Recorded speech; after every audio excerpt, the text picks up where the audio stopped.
J'ai eu tellement peur que ça tombe sur quelqu'un d'autre que moi. Et bien évidemment, je veux qu'on retrouve la petite fille que j'ai vue au centre du pentagramme. J'ai porté plainte à la police, suite à mon enlèvement et aux sévices que j'ai subis. Ils m'ont à moitié prise au sérieux. Ce que je ne comprends pas puisque, selon mes proches, c'est grâce à des policiers si je suis rentrée saine et sauve à la maison. Ils m'ont retrouvée au bord d'une route, pas trop loin de la salle de concert. C'est là que les ennuis commencent. Par les ennuis, je veux dire justifier et prouver que tout ce qui m'est arrivé est vrai. Je n'ai aucune preuve ou aucun indice qui puisse les mener au lieu du rituel, ni aucune idée de l'identité des participants à la messe noire. C'est assez embarrassant. En fait, pas étonnant qu'ils ne me croient pas.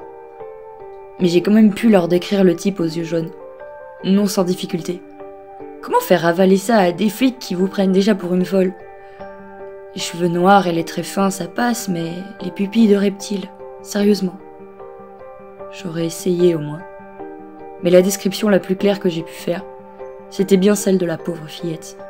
Brune, environ 8 ou 10 ans, des vêtements clairs, un nez en trompette, des couettes.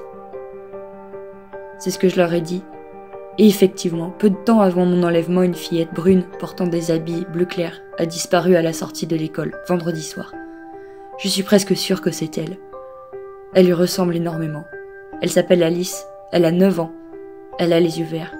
J'ai pas eu l'occasion de les voir quand elle était possédée.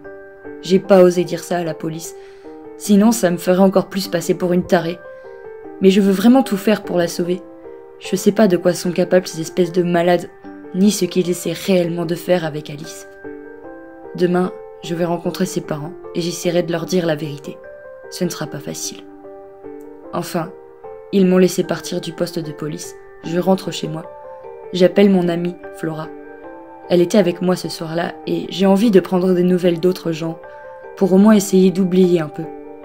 Tout le monde me rebat les oreilles avec cette histoire et je ne me sens vraiment pas tranquille.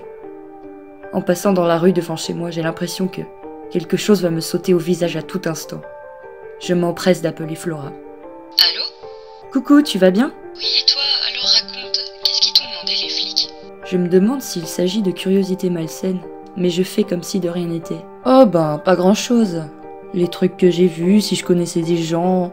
J'ai pas su leur dire quoi que ce soit de bien fou, hein, tu sais. Je me rappelle quasiment de rien. Tant mieux. Quoi? Ce n'est pas la voix de mon ami. Cette voix me dit vraiment quelque chose, mais où est-ce que je l'ai entendue déjà? Merde. Je me maudis d'être aussi amnésique, alors que c'est une menace claire et nette. Tu ne pourras pas m'échapper. T'es qui, putain? Azazel. De quoi? Hey, mais qu'est-ce que tu me chantes? T'as même pas écouté ce que je t'ai dit. C'est de nouveau la voix de Flora. Merde, je suis désolée. Je raccroche. Je rentre chez moi et je m'empresse de taper Azazel sur Google. J'ai déjà vu ça, moi qui écoute du métal régulièrement. C'est qui au juste? Le symbole du jugement dernier, le tentateur, celui qui a incarné la tentation lorsque Jésus marchait dans le désert pendant 40 jours.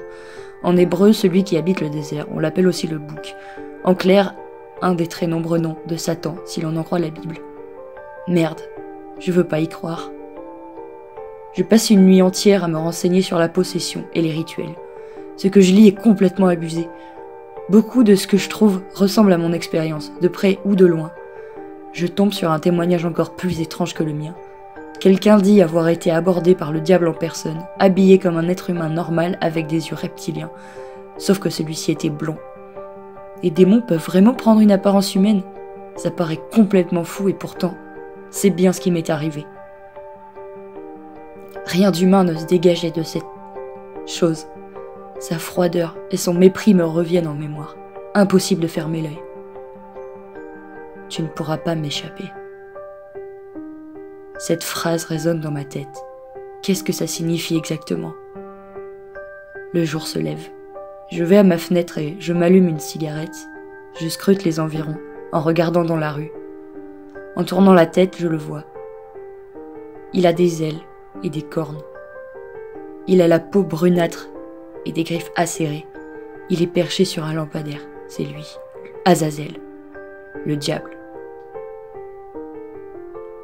Il me fixe longuement de ses yeux reptiliens.